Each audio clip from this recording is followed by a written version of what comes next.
বাংলাদেশ বেতার রাজশাহী। এখন শুনবেন বাংলায় স্থানীয় সংবাদ।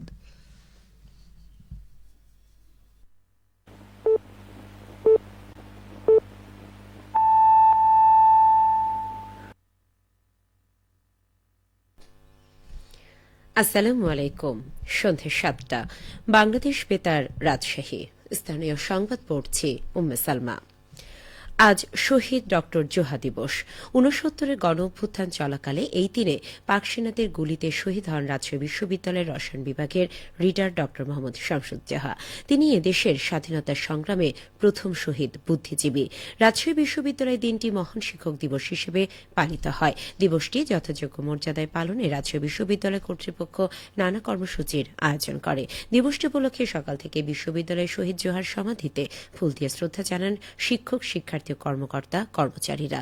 সকাল ৯টায় বিশ্ববিদ্যালয়ের পক্ষ থেকে ফুল দিয়ে শ্রদ্ধা জানান উপাচার্য অধ্যাপক সালেহ হাসান নকিব। এ সময় তিনি বলেন, যেখানে অপশাসন, নিপীড়ন, নির্যাতনের বিরুদ্ধে শিক্ষার্থীরা আন্দোলনে নেমেছেন, সেখানেই ডক্টর জোহার নাম এসেছে।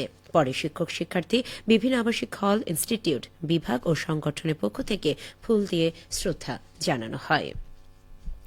এদিকে বিএনপির পক্ষ থেকে শহীদ ডক্টর জোহার সমাধিতে ফুল দিয়ে শ্রদ্ধা জানান দলের চেয়ারপারসনের উপদেষ্টা মিজানুর রহমান মিনু এবং কেন্দ্রীয় বন ও পরিবেশ বিষয়ক সম্পাদক মোসাদ্দেক হোসেন বুলবুল।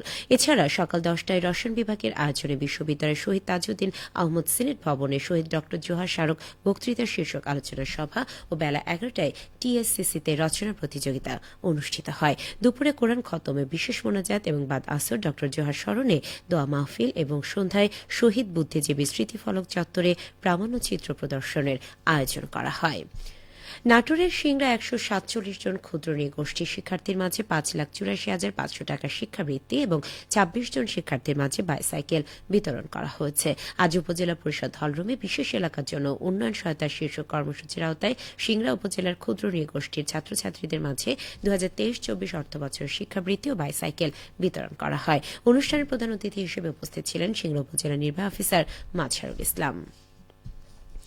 জামায়াতে ইসলামীর সহকারী সেক্রেটারি জেনারেল এটিএম আজহারুল ইসলামের মুক্তি এবং দলের নিবন্ধন ও প্রতীক ফিরে পাওয়ার দাবিতে বগুড়ায় বিক্ষোভ মিছিল ও সমাবেশ করেছে জামায়াতে ইসলামী। আজ বিকেলে পৌর পার্কে থেকে মিছিল শুরু হয়ে শহরের প্রধান প্রধান সড়ক প্রদক্ষিণ করে। পরে পৌর পার্কে বিক্ষোভ সমাবেশ অনুষ্ঠিত হয়। জেলা ও শহর জামায়াতের যৌথ উদ্যোগে আয়োজিত বিক্ষোভ সমাবেশে সভাপতিত্ব করেন বগুড়া শহর জামায়াতের আমির অধ্যক্ষ আবিদুর রহমান সোহেল। সমাবেশে প্রধান অতিথি ছিলেন জামায়াতে ইসলামীর কেন্দ্রীয় নির্বাহী পরিষদ সদস্য অধ্যক্ষ শাহাবুদ্দিন। এদিকে নওগাঁয় বাংলাদেশ জামায়াতে ইসলামীর সাবেক কেন্দ্রীয় সহকারী সেক্রেটারি জেনারেল এটিএম আজহারুল ইসলামের মুক্তির দাবিতে কেন্দ্রীয় কর্মসূচির অংশ হিসেবে বিক্ষোভ সমাবেশ ও মিছিল হয়েছে। আজ দুপুরে শহরের নওজোয়ান মাঠে অনুষ্ঠিত সমাবেশে সভাপতিত্ব করেন জেলা জামায়াতের আমির আব্দুর রাকিব। সমাবেশে জেলা জামায়াতের নায়েবে আমির ইঞ্জিনিয়ার এনামুল হক, অধ্যাপক মহিউদ্দিন ও অন্যান্যরা বক্তব্য প্রদান করেন। সিরাজগঞ্জে নগর কৃষি মেলা, আলোচনা সভা, পুরস্কার বিতরণী অনুষ্ঠিত হয়েছে। আজ ব্র্যাকের আরবান ডেভেলপমেন্ট প্রোগ্রামের আয়োজনে সিরাজগঞ্জ পৌরসভার সহযোগিতায় পৌরসভার প্রাঙ্গণে এই অনুষ্ঠানের আয়োজন করা হয়। অনুষ্ঠানের প্রধান অতিথি ছিলেন সিরাজগঞ্জ পৌর প্রশাসক ও স্থানীয় সরকার বিভাগের উপপরিচালক মোহাম্মদ কামরুল ইসলাম। ব্র্যাক সিরাজগঞ্জ জেলা সমন্বয়কারী রইসুদ্দিনের সভাপতিত্বে অনুষ্ঠানে বিশেষ অতিথি হিসেবে উপস্থিত ছিলেন সদর উপজেলা কৃষি কর্মকর্তা আনোয়ার সাদাত ও পৌর নির্বাহী কর্মকর্তা মোহাম্মদ রফিকুল ইসলাম। মোট ৯টি স্টল বিভিন্ন কৃষি পণ্য নিয়ে মেলায় অংশগ্রহণ করে। নাটোর জেলা বিএনপির আহ্বায়ক কমিটির পরিচিতি সভা অনুষ্ঠিত হয়েছে। আজ স্থানীয় জেলা পরিষদ মিলনায়তনে অনুষ্ঠিত সভায় প্রধান অতিথি হিসেবে উপস্থিত ছিলেন বিএনপি চেয়ারপারসনের উপদেষ্টা বীর মুক্তিযোদ্ধা আব্দুস সালাম। সভায় তিনি বলেন, কোনো বিভেদ সৃষ্টি করবেন না। এই দেশ এবং গণতন্ত্রকে যদি রক্ষা করতে হয়, আন্দোলনকারী সকল শক্তিকে ঐক্যবদ্ধ থাকতে হবে। কারণ এই লড়াই শুধু দেশের লড়াই না, আন্তর্জাতিকভাবেও লড়াই। কাজেই আধিপত্যবাদী শক্তিকে যদি মোকাবেলা করতে হয়, তবে ঐক্যের কোনো বিকল্প নেই। জেলা বিএনপির আহ্বায়ক রহিম নেওয়াজের সভাপতিত্বে সভায় উন্নয়নের মধ্যে বক্তব্য রাখেন সাবেক উপমন্ত্রী এমরুহুল কুদ্দুস তালুকদার দুলু, বিএনপির জাতীয় নির্বাহী কমিটির সদস্য সাবেক সংসদ সদস্য অধ্যাপক কাজী গোলাম মোর্শেদ, নাটোর জেলা বিএনপির সদস্য সচিব আসাদুজ্জামান আসাদ, যুগ্ম আহ্বায়ক ফারজানা শারমিন পুতুল সহ নবগঠিত কমিটির অন্যান্য নেতৃবৃন্দ। সবশেষে আবহাওয়া।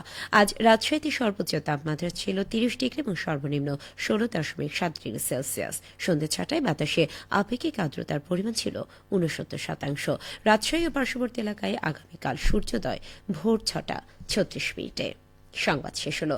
আমাদের পরবর্তী স্থানীয় সংবাদ প্রচারিত হবে আগামীকাল সকাল 8:10।